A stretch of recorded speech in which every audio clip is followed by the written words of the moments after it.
Alright guys, this is going to be part 2 of the Zelda RPG video. I don't know, it just depends how long I ramble on, because I ran out of time. Yeah, I'm just on a side note, I have just been having the worst luck with technology right now. My car Bluetooth isn't working for some reason. I can't play music on it. And then I use these wireless microphones, right, for recording, and friggin' one mic just refuses to connect, but the other one connects just fine. And so now I'm gonna have to look into that. First world problems, guys. First world problems.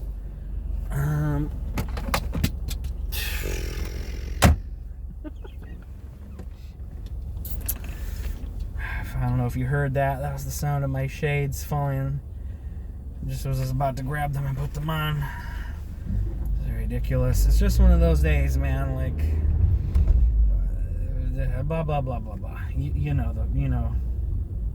Nothing can seem to go right. Every little thing just has to be difficult or wrong or whatever. I don't know. Anyway, you didn't hear. You did click on this video to hear old man complain. Anyway,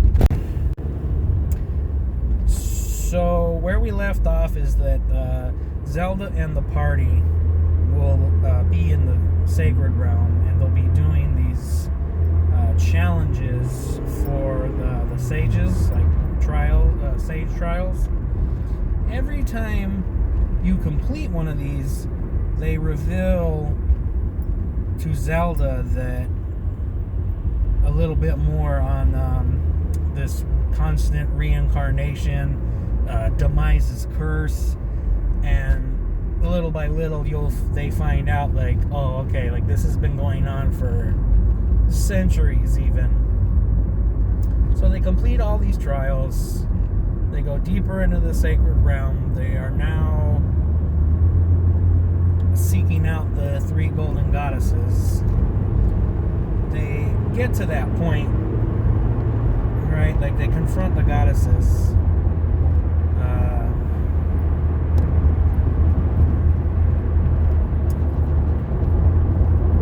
I want there to be like this moment where, like, the goddesses pretty much tell them, like, hey, we're just gonna assume these human-like forms because your brain can't comprehend, your brain can't comprehend our existence, kind of thing. And so I've been tossing around the ideas of, like, what I want the goddesses, we'll just call them the avatars of the goddesses. I had these ideas of what I wanted the avatars to look like. First thing is, I'm gonna butcher their names. It's Nehru, Din, and Furor, or something like that. But basically, the Triforce of Wisdom, the green, who's typically associated with color green, it's wisdom, right? Or is it courage? Oh, brother. I know red's power. Is blue wisdom? Oh, well. Time to turn in the old Zelda card, I guess, because I can't remember. I'm doing this off the top of my head, guys. I'm not looking at notes or nothing. I'm just what I can remember. But anyway, the goddess that was the color green, like, if you guys were the old Ocarina of Time cutscene where they were, like, explaining, like, how the world was created. So the goddess that is green, I want her to look like Hylian. She'll have pointed ears. She'll have, like, obviously, like, a forest aesthetic to her. Like, her, we'll call it clothing for the sake of argument, will look like it's made out of foliage and stuff. Then the goddess that is associated with the color blue, which, as far as I'm aware, was courage. I could be wrong. I want her to actually kind of look a little bit like a Zora, a little bit of fish elements, but not too much. I think I do want her to look more primarily like humanoid than fish. And finally, like, the easiest one, like, I came up with this right away, Din, who is the power associated with power and the color red. I want her to look like a Gerudo, like, straight up, dark brown skin, the red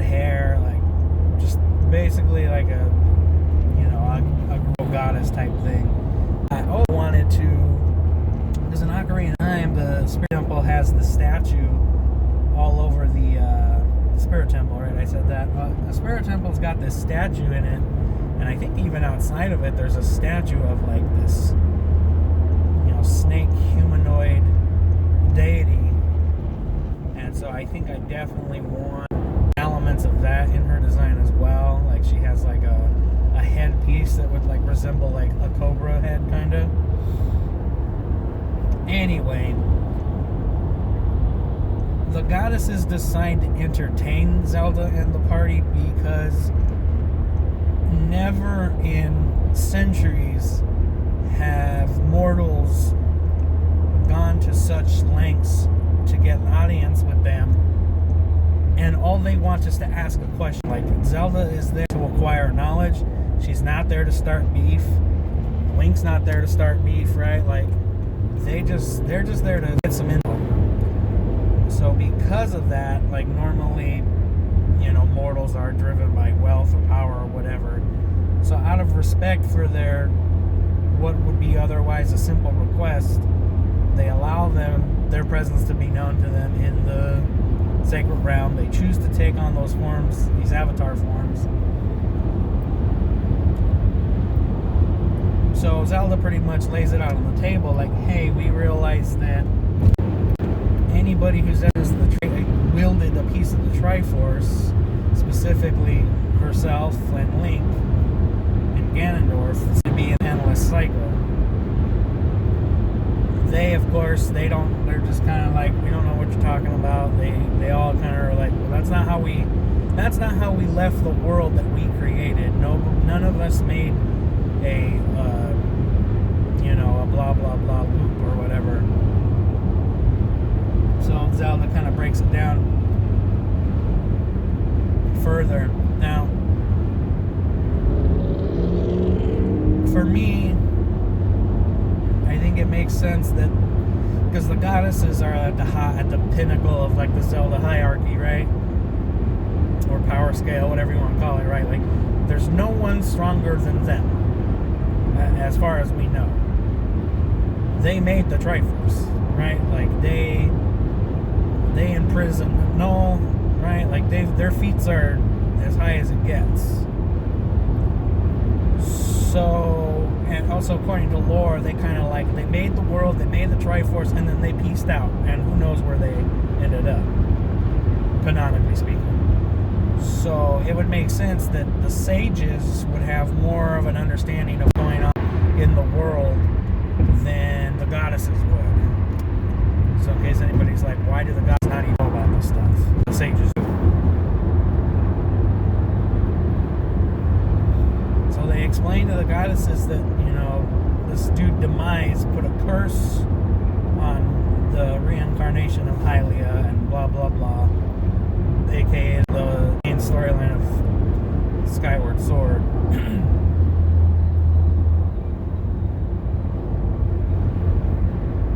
So amongst themselves, they start talking. They're like trying to figure out, like, well, Demise, like demon, or blah blah. They determine that. Basically, they determine, like, okay, well, Demise came from the fissure out of the earth, so he must be some kind of manifestation or have some kind of connection to Null, which we learned in Echoes of Wisdom is trapped inside of the earth or the world of Hyrule, the literal world. Like, instead of a planet core, right, Null is in there. So they start talking amongst themselves, trying to kind of like think about like, well, how could this happen? Like I said, like they're sitting there and the goddesses are trying to figure out how could Null have that kind of power, and more importantly, Null is just a consumer, a destroyer. Like, Null doesn't desire power, he just desires destruction. So they're trying to figure out like why Demise all of a sudden had a lust for power and wanted to rule and conquer versus just destroy for the sake of destroying.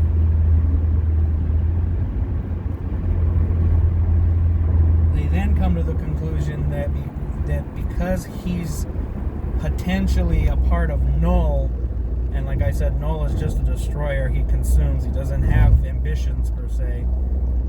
They figured out that, well, he must have got those ambitions and even the very concept of conquering and ruling from somebody else or something else. So they sit there and they bicker and they try to figure it out, and now they're kind of like almost like fighting amongst themselves, verbally, of course, the goddesses. And so finally it just comes out, and Din just outright says that it was her. She complains that basically being a goddess and being like the pinnacle of power, like how boring it is and how just mundane her existence is as this all-powerful being, and that she, as her avatar state, went down to Hyrule against, because they kind of made this pact that they would never, mess with their creation. They just kind of set it and forget it. But Din was so bored out of her mind that she went back to Hyrule in her avatar state or form, and was the one who whispered in Demise's ear, because she just wanted to see conflict. She wanted to see, because again, like, it's boring. Her existence is boring. And Din would actually keep tabs on Hyrule, whereas the other goddesses just, they said it and they forget it and they went about their merry way. So I did it that way because you can't have a JRPG without having to fight God, right? Like that's JRPG 101, RPG 101. So she ends up being the final boss. It's Din. The other goddesses are just on standby, but during that battle, Zelda and some of the other characters, again, kind of like Final Fantasy X, there were some fights where you could like talk to the bosses or whatever, especially if they were people. You can try to talk to them and like try to like provoke them, or talking to them did different things. And so that's another mechanic that I would want in this game too, especially again when you're fighting like the human characters or the characters who are capable of speech. So your party sits there and the whole battle, the first wave is literally just going to be the party surviving, because this chick is going to be like crazy powerful, like one-shotting you and stuff. And so with every free chance that you get, you're going to try to convince them to like intervene, which, like I said, they kind of like have this pact amongst themselves to never ever fight or lay hands on each other. And so after enough turns have passed and you keep trying to talk to them and get them to help you, they decide that, well, she technically broke the rules first anyway by intervening with the mortals and doing what she did. And so that's when they both decide, okay, we are going to intervene. So they get a hold of her, and they help you land the finishing blow anyway. And she's a god, so you don't really you defeat her, but she is not, she's not dead or nothing. Like, she doesn't exist. That'd be crazy. That's a little too crazy.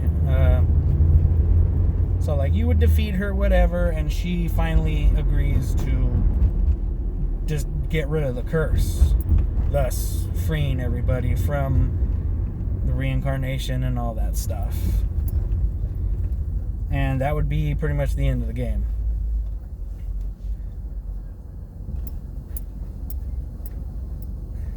So, some other things, like, mechanic-wise,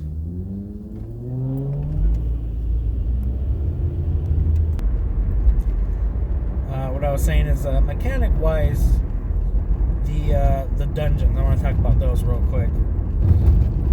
So the dungeons would actually be like traditional Zelda dungeons, like the old school ones, not like Breath of the Wild or any of that thing where like you could figure it out any way you want. Traditional ones. And each character in your party.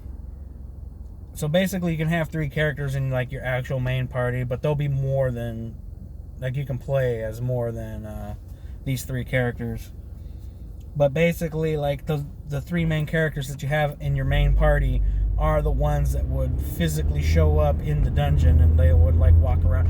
If anybody's ever played, there's an RPG that was on the Dreamcast called Evolution, and you could have 3 people, right, at any given time. But when you would walk around the dungeon, all 3 of them were visible. They would just kind of like, one character would kind of like take the lead and the other 2 would follow, right? So I'm thinking something like that, and like certain characters can have certain powers within the dungeon, like things they can do exclusively in the dungeon. For example, like moving large blocks, right? Like that's Ganondorf's thing, like moving the big heavy objects, breaking walls. Like you switch over to Ganondorf for that, right? Like manipulating like elements, like let's just say like water, you need to freeze a source of water or something like that. Like Zelda would be the one to do that. And I think it'd be pretty sick to have like those traditional Zelda style dungeons, but instead of every dungeon having like a main item like it would be in traditional Zeldas, your party members pretty much have all the utensils. So I guess it is a little bit like Breath of the Wild, actually, now I'm saying it out loud. Like, you pretty much would have everything at your disposal. I would like there to be, like, some things you couldn't get to unless you had certain party members with you. You know what I mean? So, for example, like, the first few dungeons where it's just, you, Zelda, and Impa or something, right?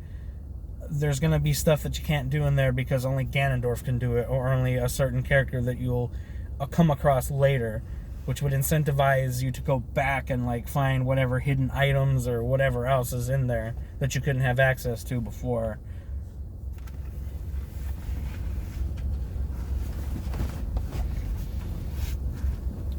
I think that I'm going to cut it off there.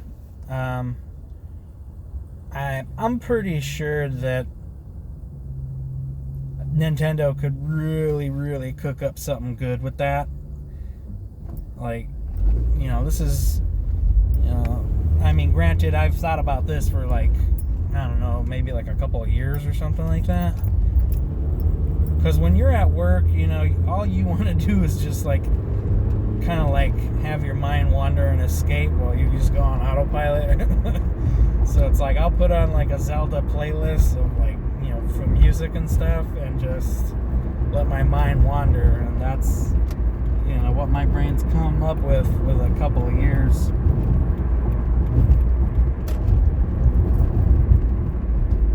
I think it could be done. I think it can be done, and done well. I'm not sure if Nintendo would want to like outsource that to like, say, Square Enix or something like they did with the Mario RPG. Or maybe they could, a whole new team or a branch that exists within Nintendo headquarters. But I would love that. I really do hope that that's something I get to actually experience one day. And well, that's all your Unc's got for you guys today.